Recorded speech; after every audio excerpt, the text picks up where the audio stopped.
जय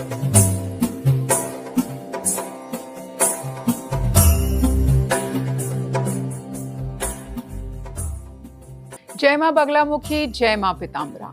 आप सबकी साधना सफल हो। माँ पीताम्बरा, मेरी माँ बगलामुखी आप सबकी साधना सफल करे, परिवार में सुख समृद्धि आए, ऐसी ही मेरी जो है माँ भगवती से प्रार्थना रहती है। साधकों, नवरात्रों का शुभ अवसर है और आप सभी माँ आदिशक्ति महाविद्या के साधक हैं या उनकी साधना से किसी ना किसी तरीके से तो जुड़े हुए हैं। आज मैं आपको एक गुप्त पोटली का अचूक उपाय बताने जा रही हूँ, जिसे आपको हर एक कन्या को देनी है, जिसे आप अष्टमी के दिन अपने घर बुला रहे हैं। ये गुप्त पोटली आपको माँ भगवती की कृपा जरूर दिलाएगी। तो चाहे आप अष्टमी वाले दिन कन्या पूजन करते हैं, चाहे आप नवमी वाले दिन कन्या पूजन करते हैं, आपने ये पोटली जो है कन्याओं को देनी है। और आज मुझे लगा कि भाई माँ महामाई के साधकों से इस गुप्त पोटली के बारे में बताना भी बहुत जरूरी है।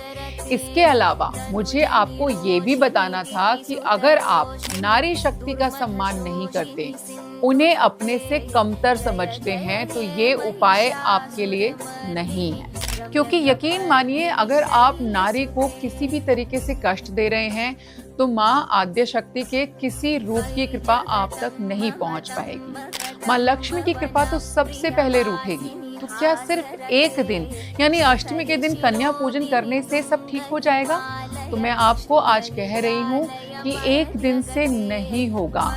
आपको अष्टमी के दिन से प्रतिज्ञा लेनी होगी और कन्या पूजन का भाव जो है मन में धारण करना होगा।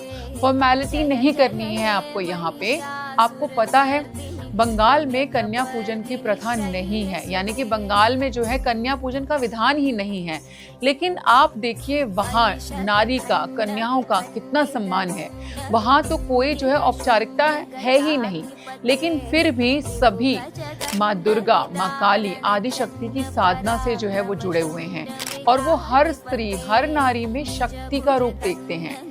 मेरी इस बात को आप समझिए कि माँ बगलामुखी की साधना से आप सब जुड़े हुए हैं, इसीलिए इस बात को गहराई से समझिए। विधि विधान उपाय सब मैं आपको बता दूंगी, लेकिन वो उपाय तभी अपना रिजल्ट देंगे जब आप वैसा भाव रखेंगे। तो चलिए, अष्टमी के दिन आपको माँ दुर्गा के 9 रूपों, महाविद्याओं के रूपों का कैसे पूजन करना है, उन्हें गुप्त रूप से क्या देना है जिससे माँ पीताम्बरा प्रसन्न हो जाएंगी, वो जानते हैं।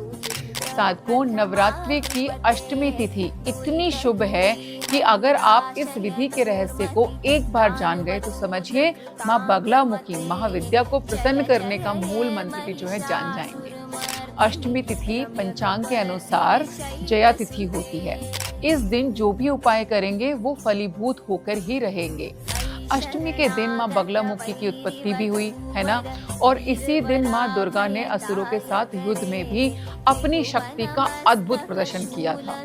देवी भागवत पुराण और मार्कंडेय पुराण में वर्णित है, दुर्गा सप्तशती में भी वर्णित है। माँ दुर्गा ने इस दिन महिषासुर और उनके जो है छोटे, और हम असिस्टेंट बोल सकते हैं, असुर जो थे इतने सारे, क्योंकि राक्षस साथ में थे वहां पे, जैसे चंड मुंड और रक्त बीज का वध जो है वो किया था। कौन था महिषासुर? एक शक्तिशाली जो है असुर, जिसको ब्रह्मा से वरदान प्राप्त था कि वह किसी पुरुष द्वारा नहीं मारा जा सकता। माँ दुर्गा ने नवरात्रि के 9 दिनों तक उसके साथ में युद्ध किया और अष्टमी नवमी तिथि को उसका वध करके देवताओं को मुक्ति दिलाई। इसके अलावा माँ दुर्गा ने चंड मुंड का भी वध किया। इस घटना के कारण माँ काली को चामुंडा के नाम से भी जाना जाता है। रक्त बीज का नाम भी आपने जरूर सुना होगा। रक्त बीज एक ऐसा असुर था जिसके रक्त की बूंदों से और भी ज्यादा असुर, यानी कि हर बूंद से एक नया रक्त बीज उत्पन्न हो जाता था। माँ काली ने उसका रक्तपान किया। तो अष्टमी तिथि को आपको जो है माँ के स्वरूप, उसकी शक्ति का ध्यान करना है और कन्या पूजन करना है। आप माँ बगलामुखी का ध्यान करते हैं, माँ बगलामुखी शत्रुओं का नाश और संकट जो है वो उसका निवारण कर देती हैं। उसका निवारण करने वाली देवी हैं आखिर वो। शत्रु बाधा, कोर्ट कचहरी के मामले और नकारात्मक ऊर्जा से भी मुक्ति दिलाती हैं आपको। लेकिन कैसे दिलाएंगी, है ना? बड़ा ही जबरदस्त और अचूक उपाय बता रही हूँ आपको, नोट कर लीजिए। घर में कन्याओं को बुलाइए, ठीक है, 9 कन्याओं और एक बालक को भी बुलाना है। हम बोलते हैं ना कि हमने कन्या बुलाई है और जो है एक कन्नड़ भी आया है, एक कन्नड़ को एक लड़के को बुलाया जाता है, तो आपने एक लड़के बालक को भी यहाँ पे बुलाना है। ये जो बालक आप बुला रहे हैं ना, वो किसका प्रतीक हो गया? भैरव का प्रतीक हो गया। अच्छी साफ सुथरी जगह पर जो है आप उनको बिठाइए, पीला आसन दीजिए, उनके पैर धोइए। हर कन्या के माथे पर जो है आप काम्या सिंदूर या हल्दी या चंदन का जो है तिलक लगाइए। पीले फूलों की माला या एक पीला फूल भी जो है आप हर कन्या को जो है अर्पित कीजिए। हम उनके पैर धोते हैं ना, पैर धो के आप उनको भी फूल अर्पित कीजिए। आप फिर उनको भोजन दीजिए, भोजन अर्पित करेंगे। एक पीली मिठाई जो है उनको ज़रूर दें आप खाने के लिए, और वो आपके घर से जो है भोजन झूठा करके ही उठें। यानी कि कई बार क्या होता है, बच्चे बहुत बिजी रहते हैं, भाई अष्टमी वाले दिन आजकल कन्याएं फटाफट प्लेट उनकी फिल हुई और वो उठा करके चले जाते हैं, लेकिन आपने बोलना है कि नहीं, बैठिए, आप जो है वहाँ पे भोग लगाइए, झूठा कीजिए पूरे भोजन को, अपने सामने बिठा करके आपने उनको बोलना है, ठीक है। इस बात का आपने खास करके ध्यान रखना है। तो जो है जैसे वो खाना मतलब झूठा कर लेंगी, जिसको हम बोलते हैं कि सही तरीके से जिमाना जो है कन्याओं को वही होता है, इसलिए उन्हें भोजन झूठा करने को आपने ज़रूर कहना है, और उनकी झूठी थाली से कुछ भाग प्रसाद के रूप में भी आप लेकर के अलग रख सकते हैं। इसके बाद बारी आती है सबसे खास उपाय की, और वो है आपको पीले रुमाल से जो है एक गुप्त पोटली बनानी है, जिसमें पीली सुपारी, ठीक है, पीले चावल, पीले फूल, पान के पत्ते, इत्र और कुछ सिक्के डालने हैं। इनकी आपने एक पोटली बनानी है, और जितनी भी कन्याएं हैं सबके पैर छूते हुए जो है ये उनको देनी है। इसे जो है एक गुप्त पोटली भी जो है इसको बोलेंगे हम, ये सबको पहले माँ भगवती के सामने आप पहले ज़रूर रख देना, ठीक है। उसके बाद कन्याओं को आप दे सकते हैं। पूजा के स्थान पे आपने रखनी है, पूजा कीजिए, फिर सबको एक एक करके आप ये अपनी कन्याओं को देते जाइए। लेकिन भैरव के रूप में जिस बालक को आपने कन्याओं के साथ बिठाया है, उसे ये पोटली नहीं देनी है, ठीक है। इस बात का आप ध्यान रखिएगा। उसे जो है आप मीठा भोजन और दान दक्षिणा जो कुछ और देना चाहते हैं, तो वो आप जो है अष्टमी पे आप उसको दे सकते हैं, कि जो आप कन्या पूजेंगे तो जो गुप्त पोटली आपने बनाई है, ज़रूर और ज़रूर बनाएं, मैं तो बोलूँगी, और उसको जो है आप सभी कन्याओं को दीजिए, ठीक है।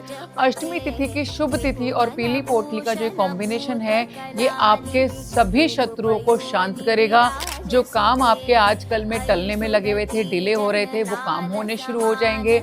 आप चिंता नहीं करिए, क्योंकि आप महाविद्या की उस 8वीं शक्ति के साधक हैं, जिसे हम माँ पीताम्बरा, माँ बगलामुखी कहते हैं। वो महाविद्या जो अपने साधकों के शत्रुओं को स्तंभित करती है।